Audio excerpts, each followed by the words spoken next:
দুনিয়াতে উলঙ্গ আইছি এই সাদা কাপড়টার জন্য, এই সাদা কাপড়টার জন্য আসছি দুনিয়াতে।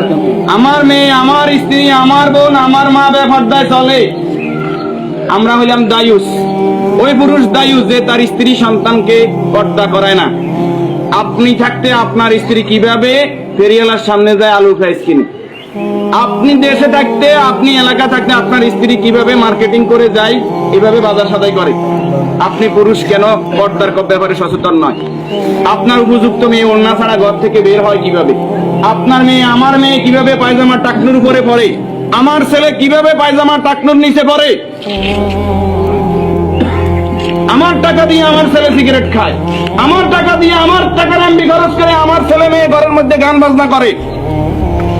আপনি পুরুষ উদাসীন, আপনার খবর নাই। খোদার কসম, দায়ুস ওই পুরুষ যে পুরুষ তার পরিবারকে দিন শিক্ষা দেয় না, কোরআন শিক্ষা দেয় না, পর্দার কথা বলে না।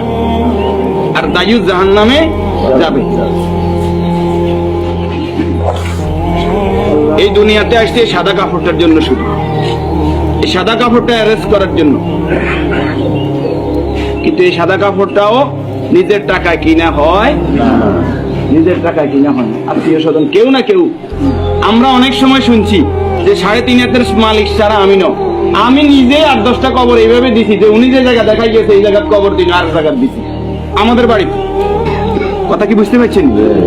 উনি যে জায়গা দেখাই গেছে ওই জায়গায় দিতে পারি নাই বিভিন্ন কারণে। ওই জায়গার মধ্যে হয়তো পুরান কবর পড়ছে, অথবা ওই জায়গার মধ্যে গর্ত বেশি, পানি হয়ে গেছে।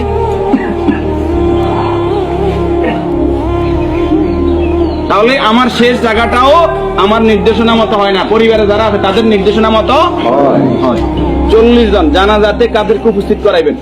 আমাদের কত বলবো, বলতে আর বলতে মনে চায় না। সব জানেন কিন্তু আমল নাই। আপনি জানেন যে আত্মীয়তার সম্পর্ক নষ্টকারী জাহান্নামে যাবে, আপনি নিজেই সেই সম্পর্কটা বারবার নষ্ট করেন। আপনি জানেন যে আগে সালাম দিতে হবে, আপনি সালাম দেন না। আপনি জানেন যে নিজের জন্য যেটা ভালো মনে করি অপরের জন্য সেটা ভালো মনে না করলে আমি ইমানদার নয়। আপনি জানেন প্রতিবেশীর হক নষ্ট করলে ইমানদার নয়। কই নাই, সব শুধু জানি, আমল করি না। আমাদের মাঝ থেকে আমলটা দূরে চলে গেছে। এই নেককার গোলাম জানাজাতে নামাজি ফরেজগার লোক, শিরিক মুক্ত লোক, আপনার দৃষ্টিতে যিনি শিরিক মুক্ত, এরকম 40 জন লোক যদি দোয়া করে, আল্লাহ তাআলা ওই দোয়া কি করে? 40 জন হাইবেন, হাইতেন ন উনি নামাজি ফরেজগার। উনি হয়তো আপনি মনে করেন যে মাজারে সেজদা দেন শুধু কবিরা গুনাহ, মাজারে সেজদা দেন বুঝি শিরক। শনিবার মঙ্গলবার কি শিরক না? শনিবার মঙ্গলবার হিসেব করা শিরক না? এটাও শিরক। এই যে জাদু টোনা করা, এটা কি শিরক না? গণকের কাছে যাওয়া, বান্দর গনাইতে যায়, মানুষ গনাইতে যায়, চুরি করছে কে, আনা চাইতে যায়, এগুলো সবগুলো কি বড় শিরক। যেটা জনগণ সকল ক্ষমতার উৎস, ঠিক না?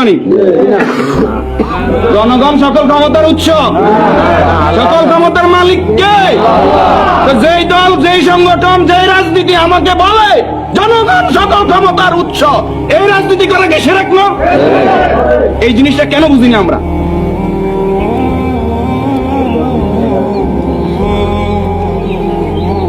আপনি মুখে বললেন জনগণ সকল ক্ষমতার উৎস, অন্তরে আপনি বলবেন যে হ্যাঁ আল্লাহ সকল ক্ষমতার উৎস। এটা তো আল্লাহ মানে না।